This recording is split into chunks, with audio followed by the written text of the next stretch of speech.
Al Espíritu Santo que nos hable. Gálatas capítulo 6. Gálatas capítulo 6. Y vamos a iniciar la lectura en el versículo 1. Gálatas capítulo 6, versículo 1. ¿Están conmigo? Hermanos, si alguien es sorprendido en pecado, ustedes que son espirituales deben de restaurarlo con una actitud humilde. Pero cuídese cada uno, porque también pueden ser tentados. Ayúdense los unos a los otros a llevar sus cargas. Así cumplirán la ley de Cristo. Si alguien cree ser algo, cuando en realidad no es nada, se engaña a sí mismo. Cada cual examine su propia conducta y si tiene algo de qué presumir, que no se compare con nadie. Que cada uno cargue con su propia responsabilidad. Oremos. Padre, esta tarde, al tomar esta escritura, quiero rogarte, Santo Espíritu, que puedas fluir y puedas abrir nuestro corazón. Primero, en aquel que está predicando, puedas traer palabra a mi corazón, a mi vida, a mi boca, para transmitirla a mis hermanos. Pero también, Dios, yo te pido por aquellos que escuchan, para que puedan, Dios, abrir su corazón a esta palabra y podamos salir de este lugar, Dios, edificados por ella. Por eso, Padre, te pido que nos bendigas con tu escritura, con tu palabra. Te lo pido, Señor, en el nombre glorioso de Cristo Jesús. Amén.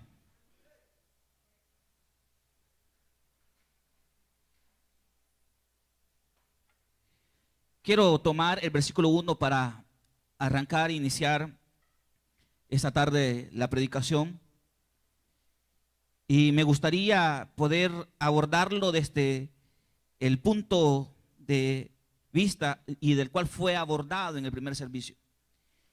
En el primer servicio se nos hablaba sobre la madurez espiritual y la inmadurez espiritual.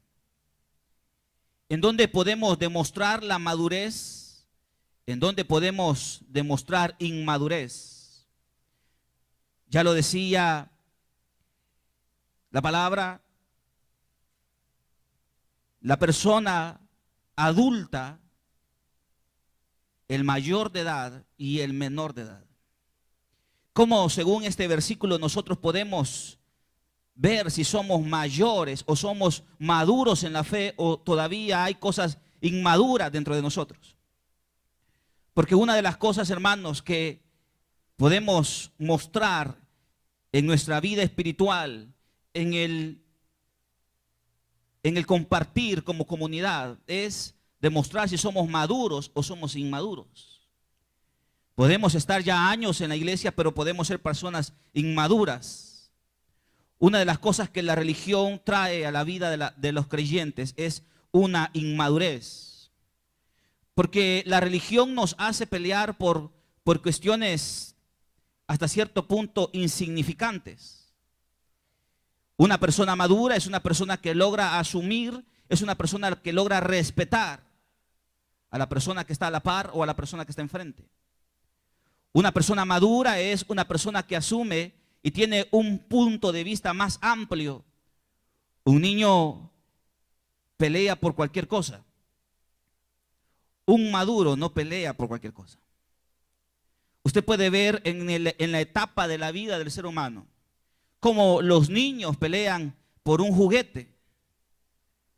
Tiene su juguete y no le gusta prestárselo a nadie más.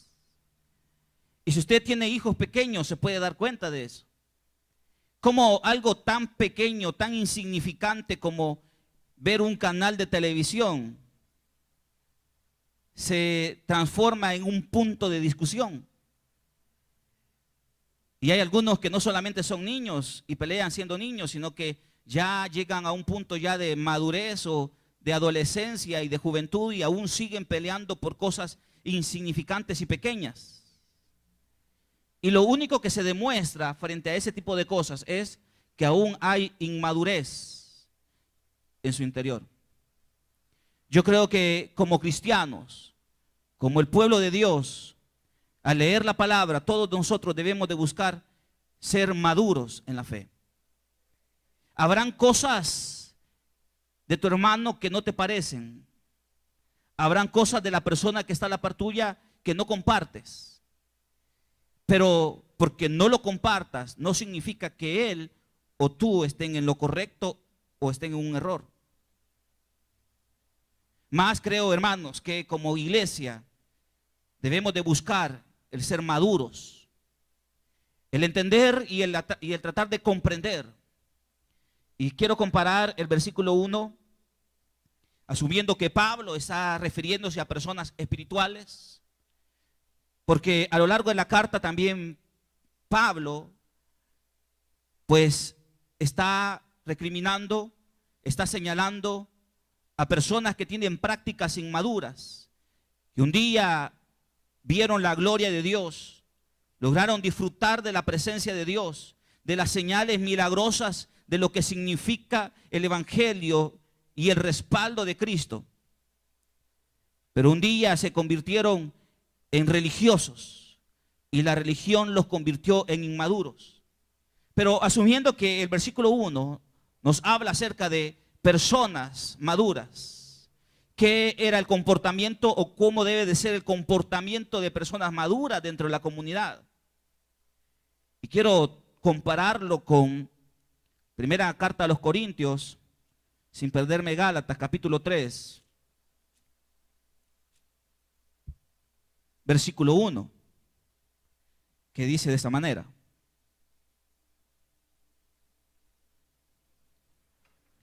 yo, hermanos, no puedo dirigirme a ustedes como a espirituales, sino como a inmaduros, apenas niños en Cristo. Les di leche porque no podían asimilar alimento sólido, ni pueden todavía, pues aún son inmaduros. Mientras haya entre ustedes celos y contiendas, ¿no serán inmaduros? ¿Acaso no se están comportando según criterios meramente humanos? Ya en estos versículos que leemos, ya Pablo se dirige a la comunidad y le dice: yo me dirijo a ustedes como personas, no como personas espirituales, sino como inmaduros. Pero ¿a dónde Pablo podía ver la inmadurez de la comunidad? ¿A dónde nosotros hoy podemos ver la inmadurez de ciertas personas que pueden tener años en la vida de la iglesia, pero aún son inmaduros, se siguen comportando como niños, no son capaces de comer alimento sólido? Ustedes que son madres de familia saben que a un niño no de entrada le va a dar carne, porque le da carne una vez y se le va a morir. Comienza a darle pecho, luego pasa su leche, cereal, luego quizás un puré, ¿verdad? Y es decir, lleva todo un proceso. El poder alimentarse y poder llegar a comer comida sólida lleva un proceso. Todos nosotros, cuando iniciamos una vida de seguir a Cristo y comenzamos a congregarnos en una iglesia, en este caso, en esta iglesia, iniciamos un proceso que nos lleva a la madurez espiritual. Iniciamos un proceso como niños. Como niños cualquier cosa nos puede afectar. Como niños creemos cualquier cosa que nos dicen. A un niño es fácil de mentir. A una persona adulta no es fácil de mentirle. Un niño cree todo lo que le dice. Hoy usted trata de comprender lo que se le dice. Pero no siempre fue así. Hubo un tiempo donde usted, como niño, dependía de otros. Usted llega a una edad adulta y hoy otros dependen de usted. Y la vida así es. La vida es un proceso de crecimiento, pero no solamente en cuestiones cronológicas y de nuestro cuerpo o de nuestra vida, sino también en términos espirituales.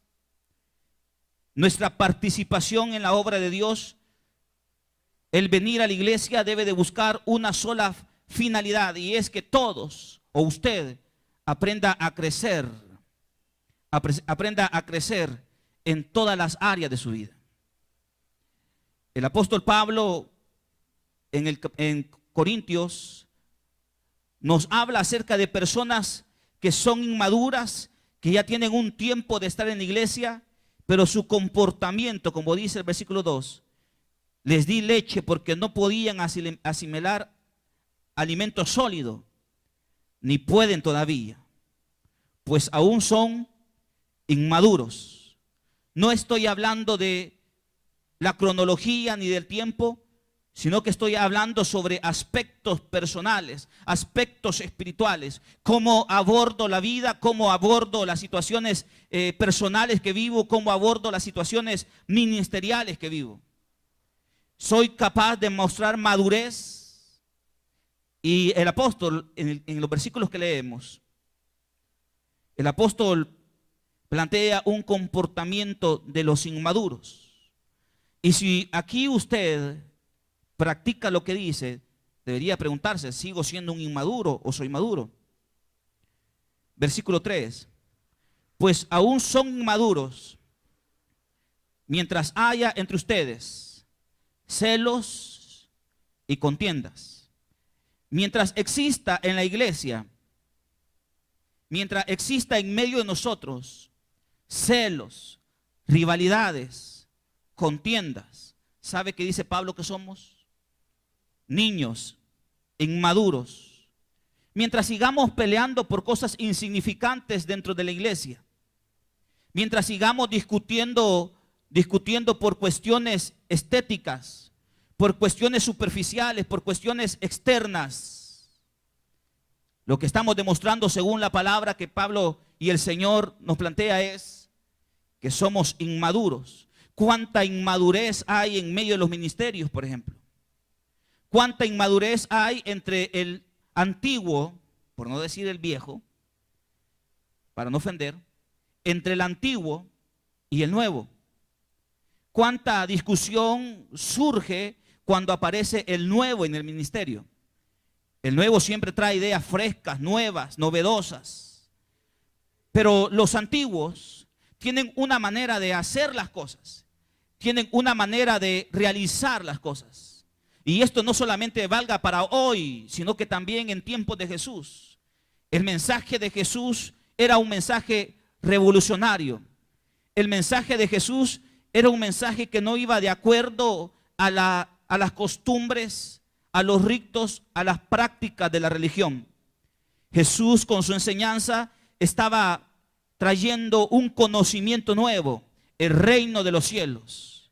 El reino de los cielos en el cual Dios traía en la participación de Jesús la salvación para los creyentes. En tiempo de Israel y en tiempo de la religión, ellos podían considerar que era exclusividad de ellos. Y así pudiéramos enumerar tantas cosas en las cuales Jesús anunció, Jesús practicó, Jesús denunció, que fue la realidad por la cual la religión llevó a asesinar a Jesús. A Jesús lo asesinaron porque su mensaje y sus prácticas era un mensaje y prácticas novedosas, nuevas. ¿Por qué cree usted que existía tantas personas oponiéndose al ministerio de Pablo? Incluso los mismos apóstoles, Pedro, Juan, Jacob, que caminaron con Jesús, que escucharon y vieron de primera mano los milagros de Jesús. ¿Por qué cree usted que hubo tanta oposición cuando Pablo comenzó a predicar a los gentiles? ¿Por qué tanta oposición cuando Pablo comenzó a llevar el mensaje de buena noticia a las personas? ¿Por qué existe tanta oposición frente a este ministerio? Porque el ministerio es algo novedoso. Porque cuando es soplado, cuando el Espíritu Santo camina en el ministerio, algo novedoso de Dios siempre aparece. ¿Me está oyendo? Cuando nos volvemos repetitivos, cuando nos amoldamos, cuando nos acostumbramos, cuando repetimos las mismas prácticas y hacemos las cosas de la misma manera, así como lo hicimos 10 años. Hace 10 años, por ejemplo, iniciamos el ministerio en iglesia, 10, 11 años de renuevos. Lo comenzamos con un molde, lo comenzamos haciéndolo de una manera. Hoy muchas de las cosas que hacemos en los renuevos no las hacíamos hace 11 y 10 años. Las cosas han ido cambiando porque el Espíritu mismo ha ido moviéndose en medio de nosotros. Es que estuviéramos repitiendo el mismo bosquejo si el Espíritu no caminara con nosotros. Estaríamos repitiendo los mismos errores, los mismos temas. Estaríamos diciendo las mismas palabras si el Espíritu no camina con nosotros. Más es de buscar al Espíritu siempre que subimos a la montaña, para esperar y buscar una revelación, algo nuevo de Dios para el ministerio. En la primera carta a los Corintios, Pablo le dice: ustedes son inmaduros porque ustedes tienen celos y contiendas. Y esos celos y esas contiendas, dice el versículo 4, cuando uno afirma yo sigo a Pablo y otros yo sigo a Apolos, ¿no es porque están actuando con criterios humanos? El decir yo sigo a Pablo, yo sigo a Apolos, en principio es entender que no estamos siguiendo a Dios, sino al hombre. ¿Cuántos tienen discusiones? ¿Cuántos de ustedes discuten por argumentos humanos? ¿Cuántos de ustedes discuten por argumentos estéticos? Ya dice la palabra, y ya nos ha dicho tantas veces a lo largo de Gálatas, y en la práctica y en la experiencia de las iglesias, es cuántos discuten por el estilo de ropa, cuántos discuten por si la mujer usa pantalón o no. Me decían el día de ayer sobre una hermana que se acercó a hablarle a otra en la noche de Buenas Nuevas anterior. La hermana estaba ahí sentada, era de otra iglesia, y cuando llegó la hermana servidora a invitarle a que pasara al frente a ser ministrada, y le dijo: pase, hermana. La hermana, que estaba con mantelina ahí sentada, la vio feo, así como que, ¿y este demonio qué me viene a decir? Y quizás porque la hermana miraba la falda ajustada, quizás porque la hermana miraba sus tacones, quizás porque la hermana miraba lo estético y lo visible, que es lo que nos enseña la religión a nosotros. Alguien podrá no andar un saco o no utilizar la etiqueta que la religión exige, pero podrá tener un corazón más aceptable delante de Dios que aquel que utiliza ciertos estándares de vestimenta. Es decir, ¿cuáles son, cuando nos reunimos, cuáles son nuestras discusiones? ¿Cuáles son nuestras conversaciones? Tenemos conversaciones y conflictos por celos.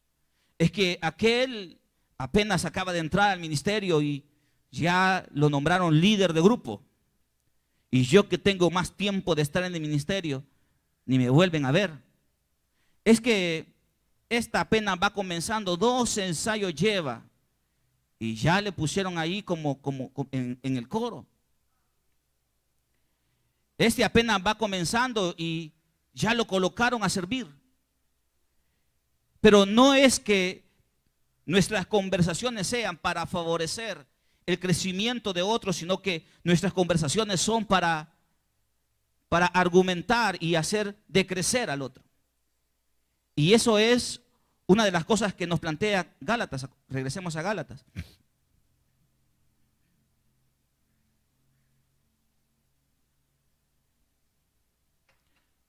Pero antes de pasar a ese punto, tomemos el versículo 1.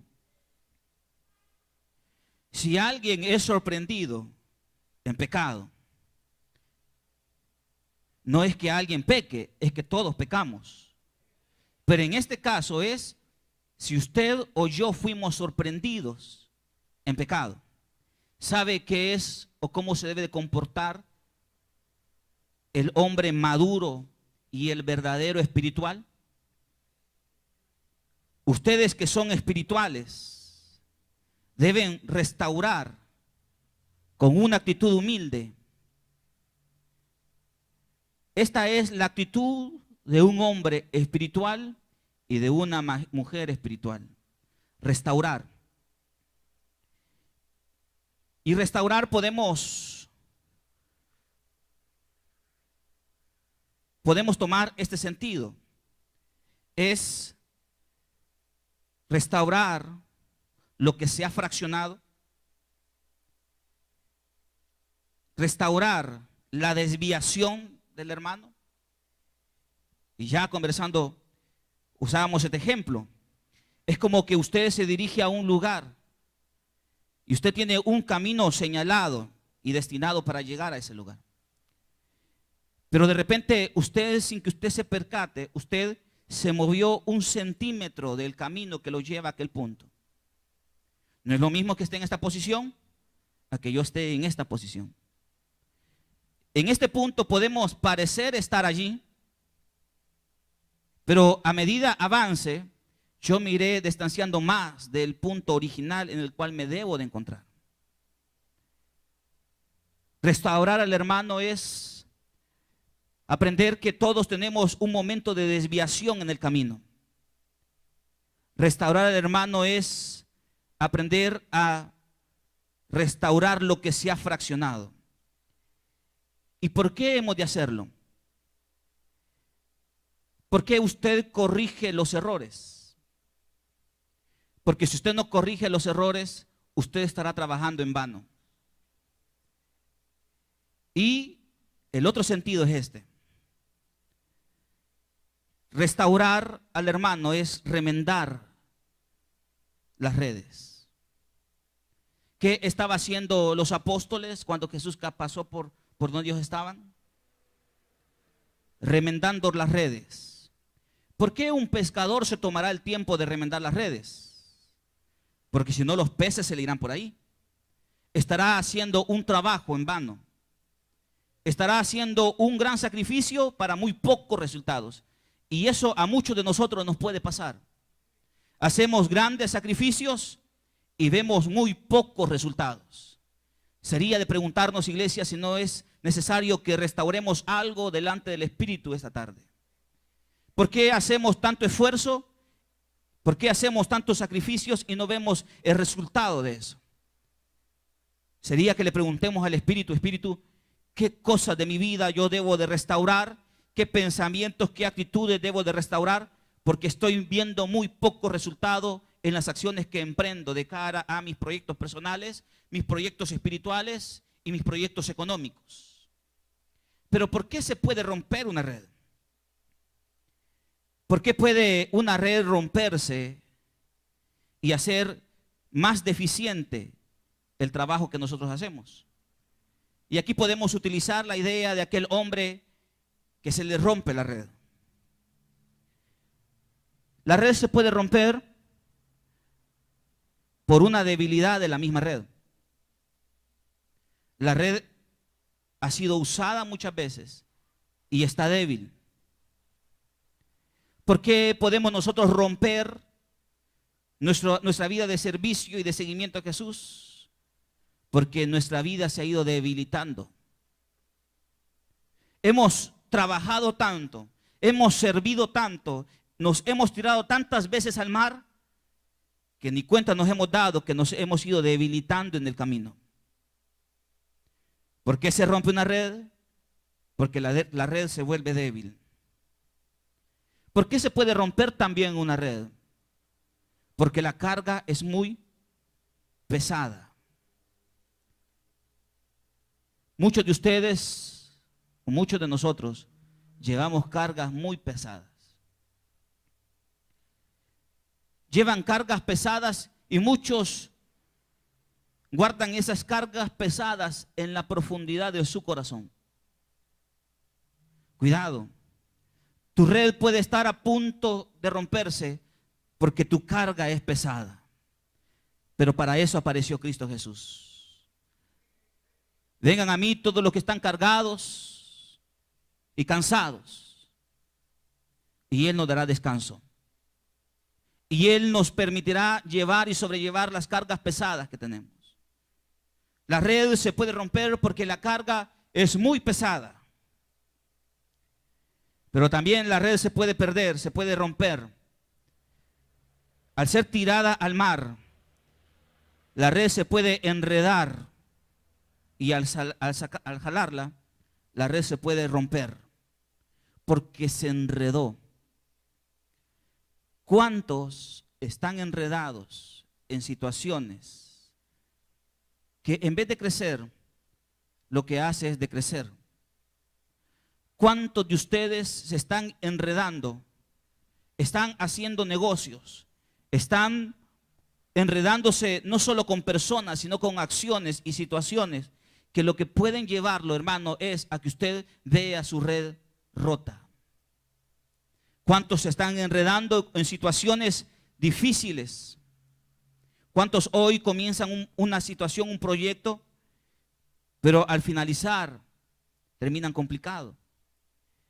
Uno ve tantas noticias y uno mira cómo personas terminan su vida enredadísimas en situaciones legales, pero no iniciaron enredados, se fueron enredando poco a poco. El problema no es meterse, el problema es salir de eso, porque es una red que se va tendiendo alrededor de nosotros.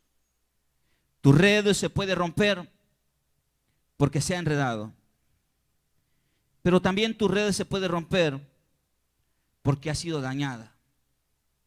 ¿Cuántos dicen, yo he sido dañado y por eso hoy ya no quiero ni servir?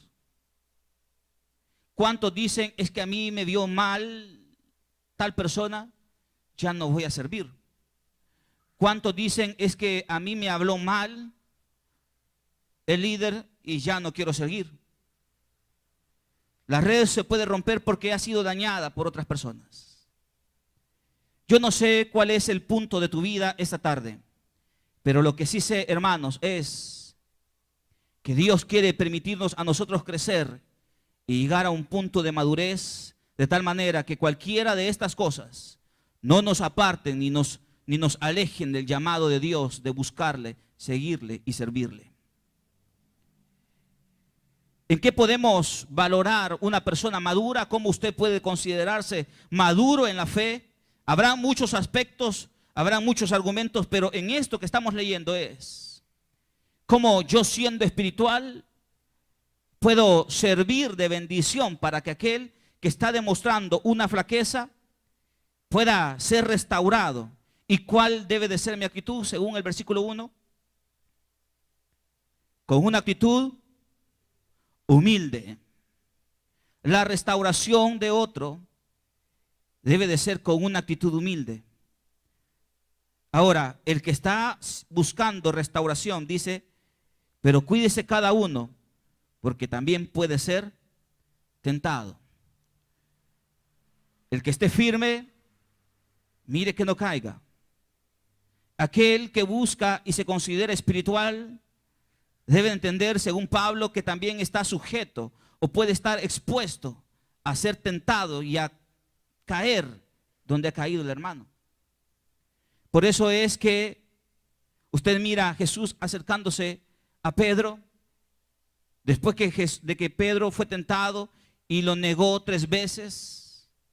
En ningún momento Jesús se acerca donde Pedro recriminándole su error, sino que Jesús se acerca con una actitud de, como dice la Escritura, de restaurarlo, restituirlo.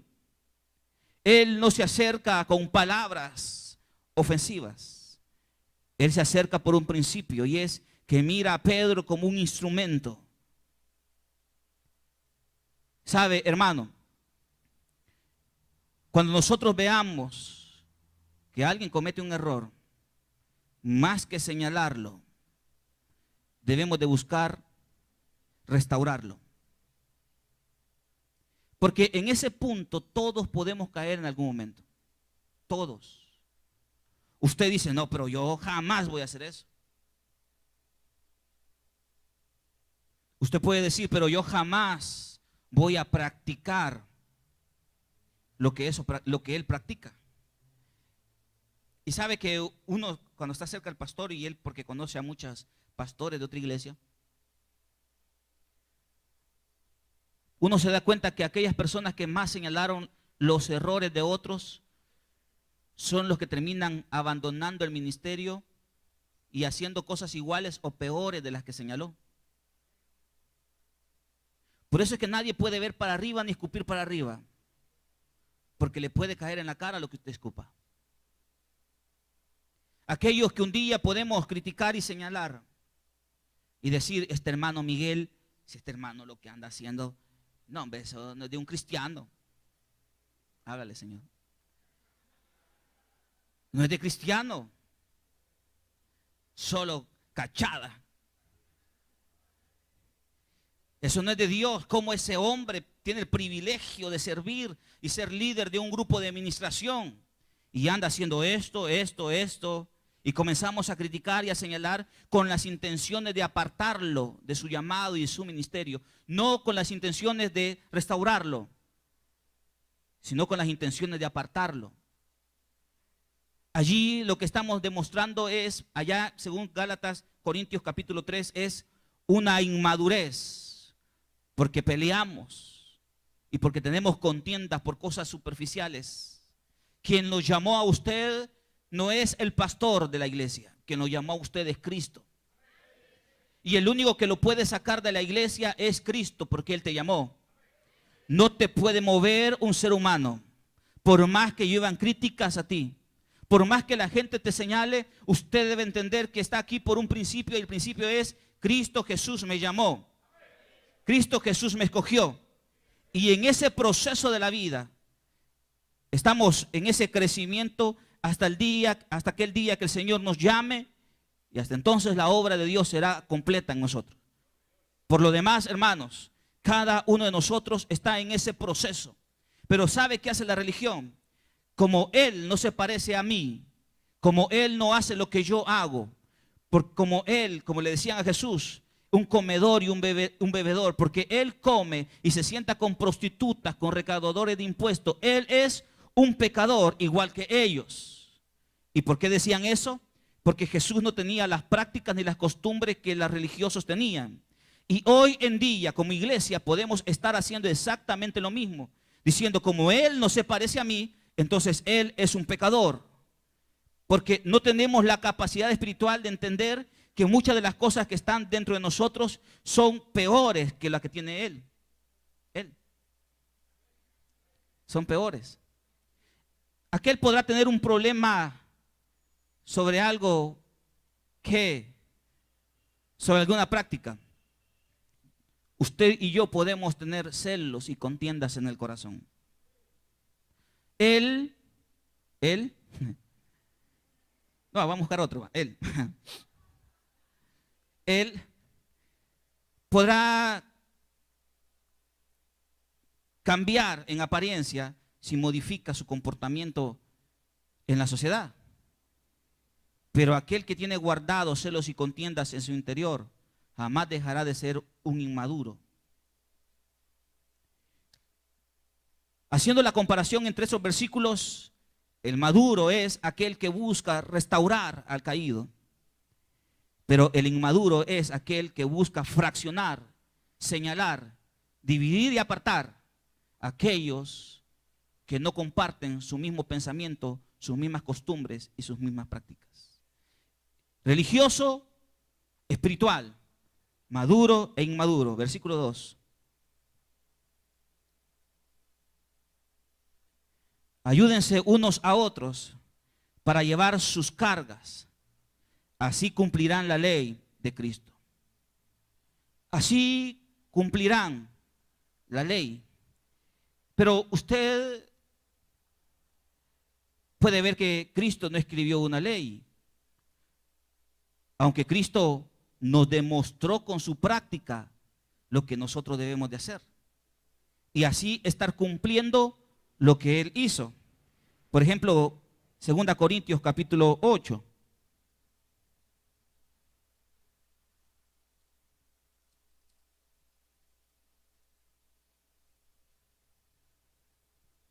¿Cuál es la ley de Cristo? El apóstol Pablo dice, capítulo 8, versículo 9.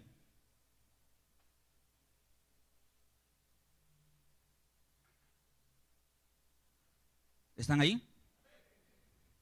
Ya conocen la gracia de nuestro Señor Jesucristo, que aunque era rico, por causa de ustedes se hizo pobre, para que mediante su pobreza ustedes lleguen a ser ricos. Y ya lo dice Filipenses, acompáñenme a Filipenses. Capítulo 2, versículo 5. La ley de Cristo. La actitud de ustedes debe de ser como la de Cristo Jesús. ¿Están ahí? Quien siendo por naturaleza Dios, no consideró el ser igual a Dios como algo a que aferrarse. Por el contrario, se rebajó voluntariamente tomando la naturaleza de siervo y haciéndose semejante a los seres humanos. Y al manifestarse como hombre, se humilló a sí mismo y se hizo obediente hasta la muerte y muerte de cruz. Por eso Dios lo exaltó hasta lo sumo y le otorgó el nombre que está sobre todo nombre, para que ante el nombre de Jesús se doble toda rodilla en el cielo, en la tierra y debajo de la tierra, y toda lengua confiese que Jesucristo es el Señor, para gloria del Dios Padre. Volviendo a Gálatas, este es la ley de Cristo, que Él siendo rico se hizo pobre para que nosotros fuéramos ricos. Quien siendo por naturaleza Dios no se aferró a eso, sino que se rebajó voluntariamente tomando naturaleza de siervo, para que mediante de ese sacrificio nosotros aprendamos una verdad y algo, hermanos, que está allí, y es que Cristo se hizo pobre porque en su pobreza quería hacernos ricos a nosotros. Significa que Él, más que buscar su bienestar, buscó el bienestar de aquellos que eran pobres. ¿Qué quiere decir esto trayéndolo a nosotros? Que nosotros debemos de estar dispuestos a hacer sacrificios. Debemos de estar dispuestos a sacrificarnos, a hacernos pobres para que otros sean ricos. Significa una cosa, que la ley de Cristo es que nosotros vivamos y hagamos las prácticas de Él. ¿Y cuál era esa práctica? Que siendo por naturaleza Dios, es decir, estando arriba, Él se puso abajo por el bienestar de nosotros. Pero muchas veces nosotros no somos así. Nosotros nunca queremos estar abajo. Siempre buscamos estar por encima de los demás. Siempre buscamos nuestro bienestar, buscamos quedar bien a costillas de otros. ¿Y cuántos de ustedes han quedado abajo porque otros así lo han hecho? Pero una cosa le puedo decir: no hay nada que pase en oscuridad que un día no salga a la luz. Y si usted un día fue humillado, un día Dios lo va a exaltar si usted se mantiene firme. ¿Cuál es el mandamiento? ¿Cuál es la ley entonces de Jesús? Es que debo de estar dispuesto a desprenderme de lo mío para que otros sean bendecidos. Eso hace un verdadero hombre espiritual. Un verdadero hombre espiritual jamás buscará su propio bienestar a costillas de el bienestar de otros. Una verdadera mujer espiritual jamás buscará su propio bienestar a costillas de otro hermanito. Y casi siempre ese crecimiento no se sujeta a personas que están arriba de nosotros, sino personas que están abajo de nosotros. Este es el mandamiento. Ama a tu Dios con todo tu corazón, pero también ama a tu prójimo como a ti mismo. Si mi participación en la obra de Dios, si venir a la iglesia no busca el hacer crecer el amor de Dios para mi semejante, aun cuando ese semejante ha hecho cosas que me ha perjudicado, entonces yo debo de revisar si soy una persona espiritual maduro o soy una persona inmadura y falta de espiritualidad. Versículo 3. Si alguien cree ser algo cuando en realidad no es nada, se engaña a sí mismo. ¿Y cuántos en la religión o cuántos alguien puede jactarse de ser algo? ¿Se acuerdan de Simón el hechicero? Dice Hechos de los Apóstoles que toda la gente le tenía una gran estima. Toda la gente le tenía admiración porque él se jactaba ser alguien cuando en realidad no era nada.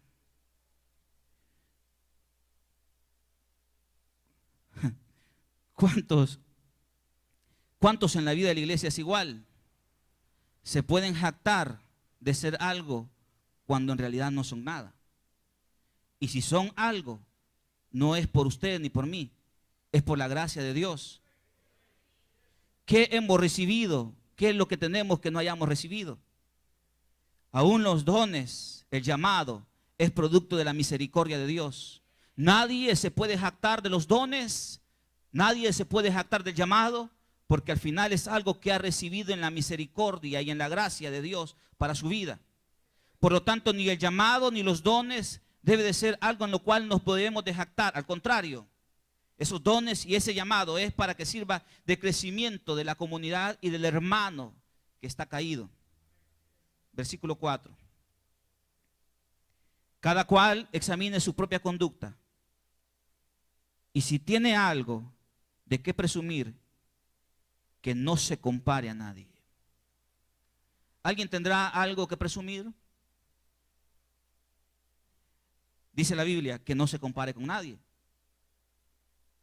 ¿Cuántos pueden presumir su apariencia física? ¿Cuántos pueden presumir la capacidad material que tiene? ¿Cuántos pueden presumir la espiritualidad que tiene? Según Pablo dice, no se compare con nadie. Porque si usted se compara con aquel que no tiene recursos, obvio, usted quedará mejor que él. Si usted se compara con aquel que va iniciando y que muestra una debilidad espiritual, obvio, usted quedará mejor que él. Pero si en vez de compararnos con los demás, buscamos compararnos con Cristo, allí le puedo asegurar que nosotros quedaríamos escasos y cortos. Que cada uno cargue con su propia responsabilidad. Un privilegio es una responsabilidad. Nadie puede asumir o pretender tener mayores privilegios sin antes en la práctica demostrarse responsables. Al contrario, es en la muestra de responsabilidad como vamos adquiriendo más compromisos y más privilegios. Aquellos que gozan de privilegios, su responsabilidad es el doble. Aquellos que gozamos de ciertos privilegios, nuestra participación en la obra requiere mayor responsabilidad. Cada uno de nosotros, dice el apóstol, cargue con su propia responsabilidad. Significa que crecer, avanzar, madurar, es responsabilidad en principio de cada uno. Madurar espiritualmente debe de ser una búsqueda responsable de nosotros todos los días. Avanzar en la vida, crecer en la vida, es responsabilidad de cada uno. Y digo esto por una cosa, porque hay ocasiones que a nosotros nos encanta echarle la culpa a otros de nuestro decrecimiento, de nuestra falta de búsqueda de Dios y de nuestro compromiso con la obra. Cada uno sea responsable.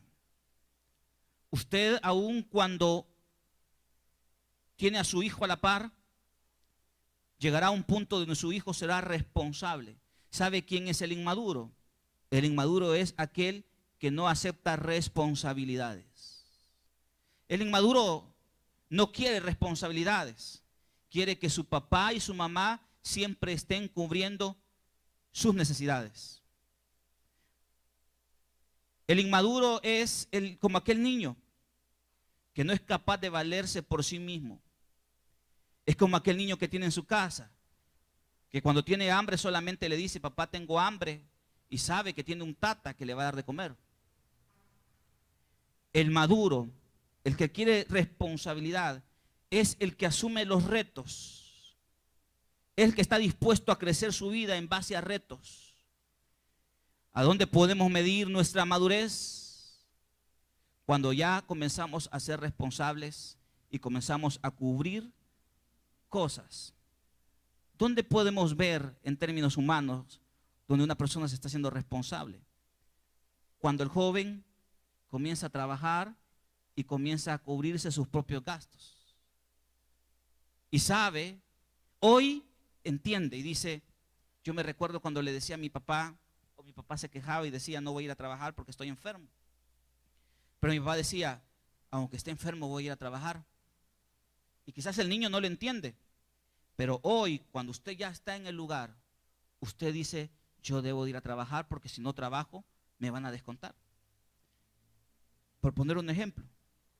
Y así se va haciendo responsable. ¿Queremos ser maduros? ¿Queremos ser responsables? ¿Queremos ser espirituales? Tomemos nuestras responsabilidades. Asumámoslas. ¿Queremos demostrar ser maduros? ¿Queremos demostrar ser espirituales? No peleemos por cosas insignificantes. ¿Queremos ser maduros? ¿Quiero ser espiritual? Debo de buscar restaurar con una actitud humilde a aquel que ha sido sorprendido en pecado. Eso dice Pablo. El que tenga oídos, que escuche. Póngase de pie.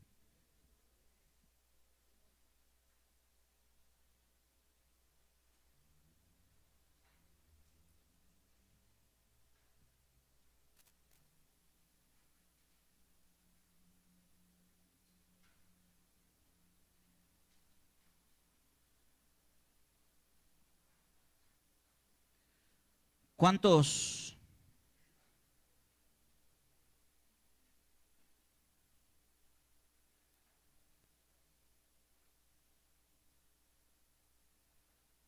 tienen años, podemos tener años de estar en la iglesia y somos personas inmaduras?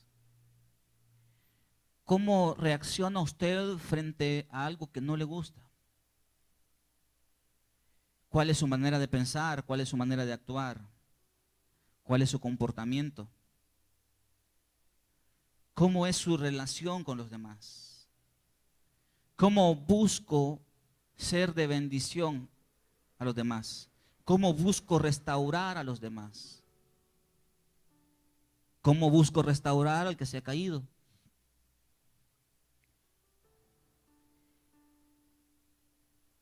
Pero muchas veces, en vez de buscar de restaurar al caído, lo que hacemos es que lo matamos, terminamos de matar.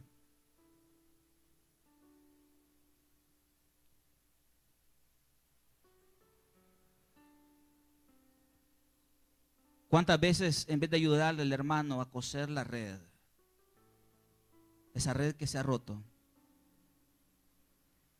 por motivos como los que ya mencionamos o por otros motivos,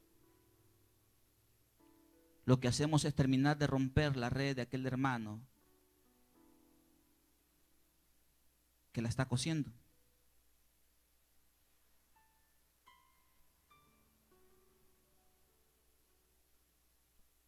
¿Cuántas veces, en vez de ayudar a aquel que lleva una carga grande, como religiosos le ponemos más carga en la espalda a esa persona?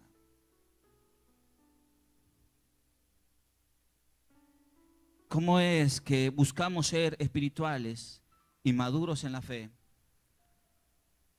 cuando vivimos peleando por cosas insignificantes? Peleamos por quien tiene más autoridad dentro del ministerio. En el caso de aquellos hombres, peleaban por Apolos y por Pablo, y al final, ¿quiénes eran ellos? seres humanos.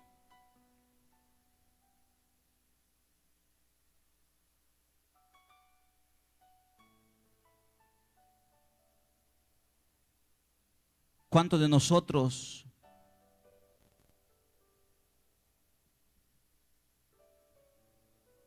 buscamos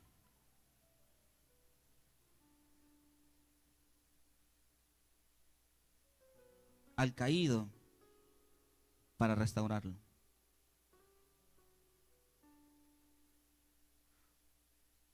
Si hay alguien aquí que dice yo soy espiritual,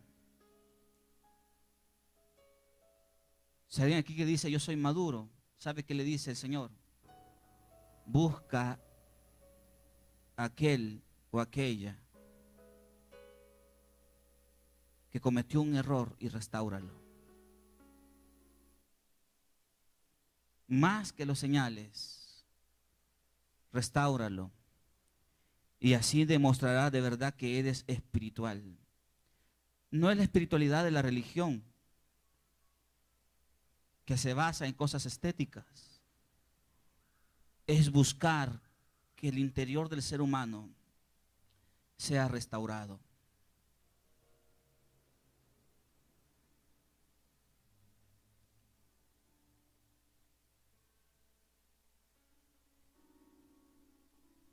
¿Cuántos hoy necesitan una restauración del Señor? ¿Cuántos necesitan una restauración de Dios esta mañana? Yo no sé en qué punto estás.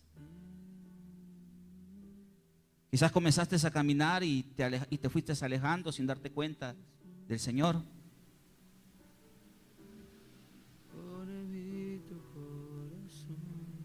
¿Y cuántos un día buscaron al hombre, a la mujer para ser restaurados? Y lo que recibieron de ellos fue más críticas y más burlas. Pero el que te llama esta mañana no es un ser humano. El que te llama es tu Dios para que seas restaurado. Por eso que si tú quieres ser restaurado, tus redes se han roto, porque grande ha sido la carga, pesada la carga. Esta mañana, esta tarde, yo te pido que vengas aquí al frente y le pidas al Espíritu Santo que te restaure. Y le pidas al Espíritu que restaure esa área de tu vida donde la red se ha ido rompiendo. Que le puedas decir al Señor: restaura mi llamado, restaura mi compromiso, restaura mi vida. Hay cosas que por nuestro comportamiento han quedado allí arruinadas. ¿Cuántas cosas has perdido por tu comportamiento? Pero sabes, el Señor te dice: yo quiero restaurarte hoy.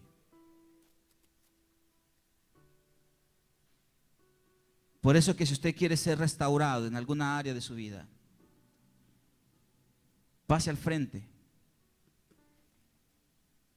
Y en el nombre de Jesús, el Señor comenzará a restaurar lo que se ha ido rompiendo. Señor, bendiga a mis hermanos. Pasen aquellos que le dicen a Dios: yo quiero ser restaurado en esto. Quizás un día tocaste la puerta y buscaste a un hermano para ser restaurado y encontraste algo más doloroso. Porque todo lo que hay dentro de mí, pero para eso estamos aquí esta mañana, necesita ser cambiado. para buscar la restauración de Dios. Porque todo lo que hay dentro de mi corazón necesita más de ti. Y mientras mis hermanos son ministrados aquí al frente, Usted, iglesia,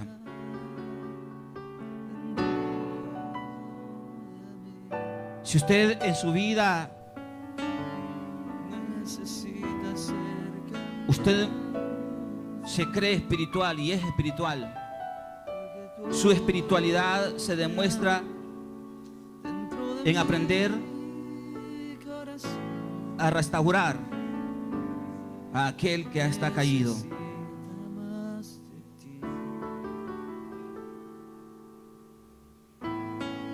Pablo le decía a Corintios: ustedes son inmaduros porque aún siguen peleando por cuestiones humanas.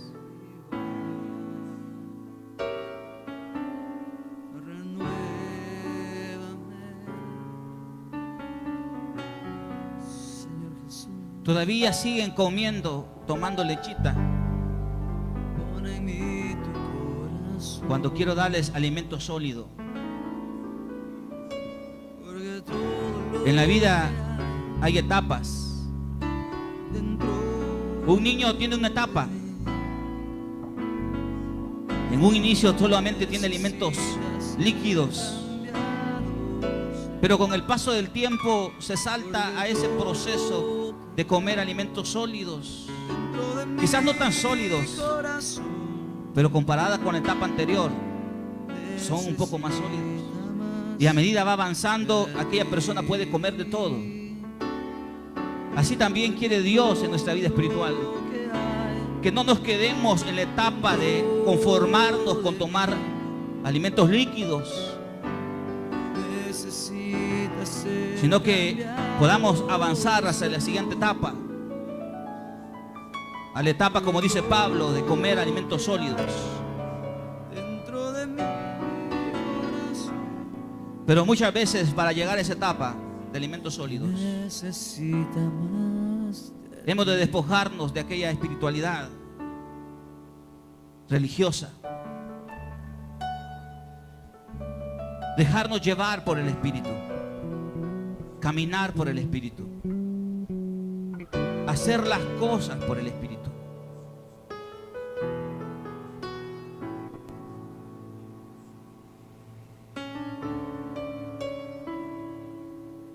Dígale esto al Señor.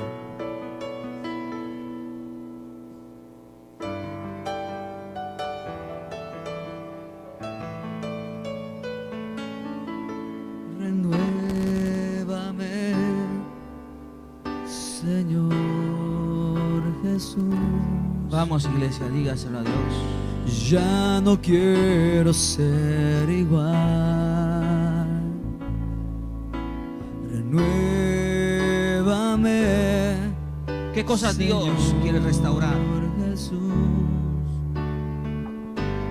pon en mí tu corazón. Aquí hay personas que Dios va a restaurar su vida de servicio. Porque todo lo que hay dentro de mí necesita ser cambiado. ¿Qué cosas quieres que el Señor te restaure? Señor, porque todo lo que hay dentro de mi corazón, Pero dígaselo a Dios. necesita más de ti. Dígaselo a Dios. Porque todo lo que hay dentro de mí Vamos, iglesia. necesita ser cambiado, Señor. Póngalo en las manos del Padre. Todo lo que hay dentro de mi corazón necesita más de ti. Porque todo lo que hay dentro de mí necesita ser cambiado, Señor. Porque todo lo que hay dentro de mi corazón necesita más de ti. Padre, esta tarde, tu palabra y tu Espíritu, Dios, nos llevan a entender, Dios, que la verdadera espiritualidad no es aquella que se presume. La verdadera espiritualidad es aquella que se pone al servicio de los demás. La verdadera espiritualidad, Dios, es aquella que es capaz de permitirme restaurar al que se ha caído. Y que los inmaduros son aquellos que aún siguen peleando por cosas superficiales y pequeñas, que aún siguen teniendo discusiones por celos, por rivalidades.